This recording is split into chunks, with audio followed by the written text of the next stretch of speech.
नमस्कार दोस्तों, स्वागत है आप सभी का अपने चैनल ओपी पाल रीडर में।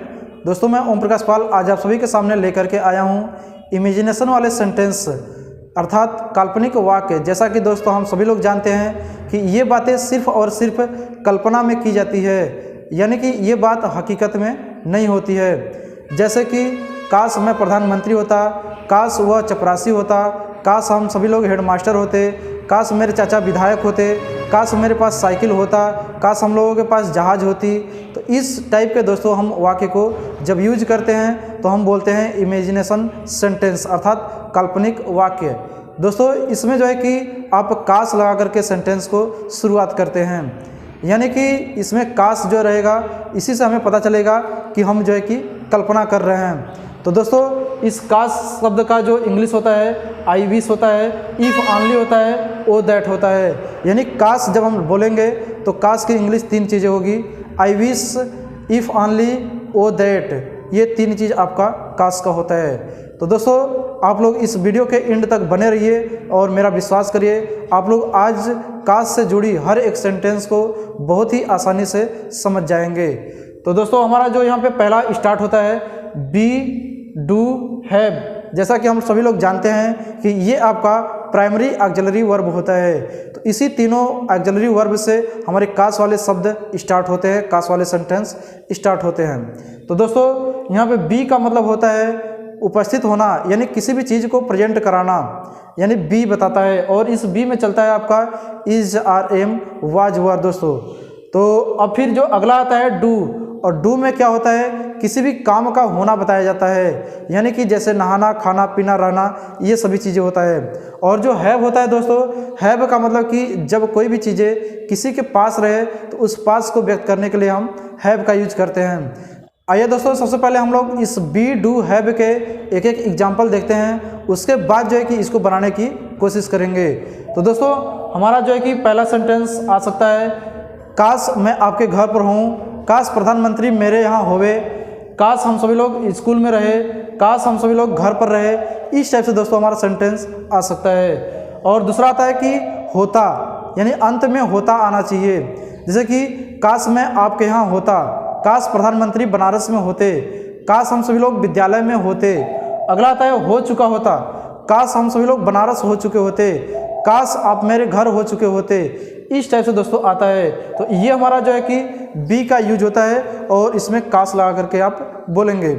अगला आता है दोस्तों डू, यानी कोई काम करना। जैसे कि काश मैं खाऊं, काश हम सभी लोग नहाए, काश आप सभी लोग आए। इस टाइप से दोस्तों यहाँ पर होता है। और अगला आता है दोस्तों वाक्य के अंत में कर्ता होना चाहिए। जैसे कि काश हम सभी लोग खाते, काश हम सभी लोग पीते। देखिए दोस्तों यहाँ पे इसमें और इसमें अंतर क्या आ रहा है, इसमें यानी कि करूं, यानी कि ऊ का मात्रा आएगा इस टाइप से, या फिर ए का। जैसे कि काश मैं खाऊं, और यहाँ पे क्या है काश मैं खाता, यानी कि यहाँ पे काम करने का है, यहाँ पे भी काम करने का है, लेकिन यहाँ पर क्या है करूं का मात्रा है। और यहाँ पे क्या है करता, यानी करने का मतलब कि ता आना चाहिए। तो अब फिर अगला आता है कर चुका होता, काश हम सभी लोग खा चुके होते, यानी करने का मतलब क्या है खाने का। काश हम सभी लोग खा चुके होते, काश आप सभी लोग विद्यालय जा चुके होते, काश वे सभी लोग पढ़ चुके होते, काश आप फीस जमा कर चुके होते, यानी कि चुका होता, चुकी होती, चुके होते। इस टाइप से आएगा। या फिर या होता, ये होती, ये होते। इस टाइप से दोस्तों अगला आता है कर सकता या कर पाता, काश मैं आपके घर जा पाता, काश मैं खाना खा सकता, काश हम सभी लोग खाना पका सकते। इस टाइप से दोस्तों आता है। फिर उसके आगे आता है कर रहा होता, काश मैं पढ़ाई कर रहा होता, काश हम सभी लोग लिख रहे होते, काश हम सभी लोग गाड़ी चला रहे होते, काश सभी लोग विद्यालय देख रहे होते। इस टाइप से दोस्तों आता है। तो हमारा ये डू का फॉर्म होता है। अब अगला आता है दोस्तों हैव का फॉर्म। काश आप सभी लोग के पास साइकिल हो, काश आप सभी लोग के पास कार हो, काश हम सभी लोग के पास स्कूल हो, काश हम सभी लोग के पास जहाज हो। इस टाइप से दोस्तों आता है पहला। दूसरा आता है पास होता, काश मेरे पास साइकिल होती, काश आपके पास जहाज होता, काश हम सभी लोग के पास बैग होता, काश उन लोगों के पास पैसे होते। इस टाइप से दोस्तों अगला आता है पास रहा होता, काश आप सभी लोग के पास साइकिल रही होती, काश हम सभी लोगों के पास पेन रहा होता, काश हम सभी लोगों के पास बैग रहा होता, काश हम सभी लोगों के पास पैसे रहे होते। तो दोस्तों ये था हमारा बी डू हैव का, यानी कि हम सेंटेंस को किस किस प्रकार से बोल सकते हैं, इसी के अब इंग्लिश को हम आज जानेंगे। देखिए दोस्तों, हम लोग बी से संबंधित सभी यूज को देखते हैं, जैसे कि हूँ, रहूँ या रहे। अगर आता है तो हम सेंटेंस को कैसे बनाते हैं, यानी काश का तो आपको पता ही है कि I wish, O that, if only use करते हैं। उसके बाद सब्जेक्ट, फिर बी डालिए या फिर is, are, am, according to subject आपको यूज करना है, या फिर इन सभी के स्थान पे आप डायरेक्टली बी भी लगा सकते हैं दोस्तों। उसके बाद जो है कि नाउन या फिर जहाँ पे वो प्लेस हो उस प्लेस को डालिए। अगला आता है यानी कि जब होता रहे तो सब्जेक्ट, फिर वर, या फिर इसके स्थान पे आप वुड बी डाल सकते हैं दोस्तों, वुड बी, फिर प्लस नाउन या प्लेस। अगला आता है हो चुका होता, तो हो चुका होता के लिए सब्जेक्ट वुड हैव बीन, फिर नाउन या प्लेस। अब इसको हम एग्जाम्पल के माध्यम से समझते हैं दोस्तों।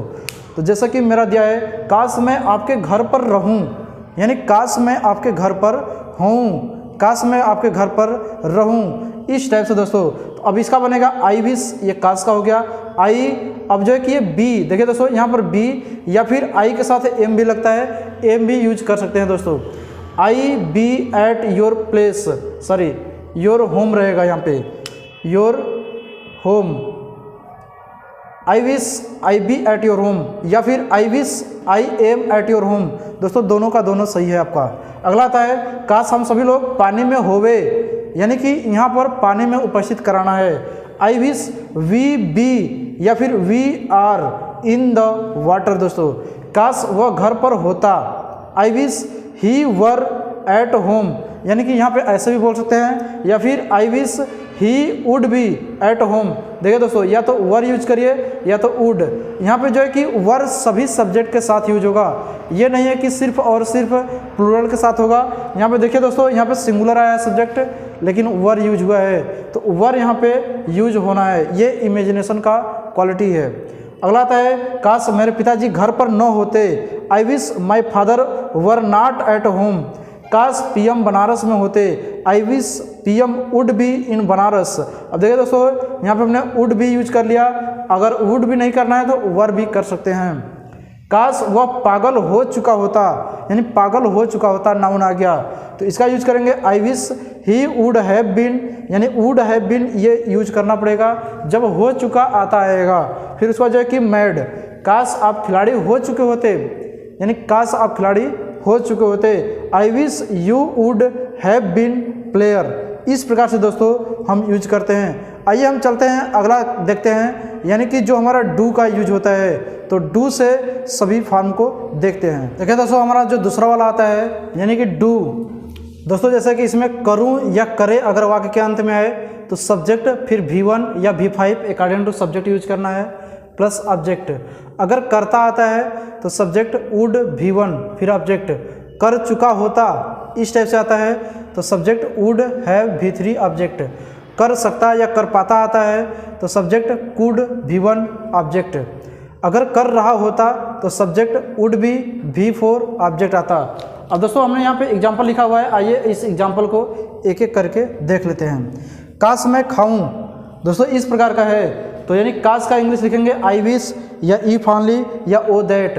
आई विश आई ईट, काश हम नहाएं। आई विश वी बाथ, काश वह इनाम पाए। I wish he gets award. यहाँ पे देखिए सब्जेक्ट सिंगुलर है इसलिए यहाँ पे यस लग गया। काश मैं खाता, I wish I would eat. काश हम नाचते, I wish we would dance. काश वह इनाम पाता, I wish he would get award. काश आप रोते, I wish you would weep. अब आ गया दोस्तों अगला, काश हम नहा चुके होते। I wish we would have bath. देखिए दोस्तों ये वाला आ गया। काश वह जा चुका होता, I wish he would have gone. अगला आता है दोस्तों, काश मैं खेल सकता, आई विश आई कुड प्ले। या फिर इसी को बोल सकते हैं काश मैं खेल पाता। काश वह पढ़ पाता, I wish he could read. काश आप लिख सकते, लिख पाते, आई विश यू कुड राइट। काश आप नदी में नहा रहे होते, ये दोस्तों लास्ट वाला आ गया। आई wish you would be bathing. देखिए दोस्तों यहाँ पे वुड बी फिर V4 यूज करना है आपको। बाथिंग इन द रिवर, काश मैं पैसे कमा रहा होता। I wish I would be earning the money, काश आप लोग फिल्म देख रहे होते। I wish you would be watching the movie या वॉचिंग द फिल्म। आइए दोस्तों हम तीसरे वाले को देखते हैं जो कि हैव का यूज है। पास हो, किसी भी वाक्य के अंत में पास हो तो सब्जेक्ट फिर हैज हैव फिर नाउन लगाना है। अगर पास होता आता है तो सब्जेक्ट हैड फिर नाउन। अगर पास रहा होता तो सब्जेक्ट वुड हैव फिर हैड। देखिए दोस्तों यहाँ पे हैव के साथ हैड भी आ गया, फिर जब है नाउन लगाते। तो इसका हमने एग्जाम्पल लिखा है दोस्तों, आइए इसको हम एग्जाम्पल देख लेते हैं। जैसे कि हमने यहाँ पे लिखा है, काश मेरे पास साइकिल हो। I wish I have bicycle, काश आपके पास किताब हो। I wish you have book, काश सर के पास पेन हो। I wish sir has pen. यानी कि देखिए दोस्तों यहाँ पे सिंगुलर है, यानी सिंगुलर के साथ सिंगुलर यूज होगा। काश मेरे पास साइकिल होता, यानी कि यहाँ पे साइकिल हो, यहाँ पे साइकिल होता। I wish I had bicycle, यानी कि ये पास्ट में चला गया। काश आपके पास किताब होता। I wish you had book, काश सर के पास पेन होता। I wish sir had pen. अगला आता है दोस्तों आपका, काश मेरे पास साइकिल रहा होता, यानी कि I wish I would have had bicycle, यानी कि हैव हैड बाइसिकल। काश आपके पास किताब रही होती। I wish you would have had book, काश सर के पास पेन रहा होता। I wish sir would have had pen. तो दोस्तों इस प्रकार का जो है हम जो है कि आज काश वाले सेंटेंस को एक एक करके देखें। तो मुझे उम्मीद है कि आप सभी लोगों को ये वीडियो कुछ काम के लायक हुई होगी, पसंद हुई होगी।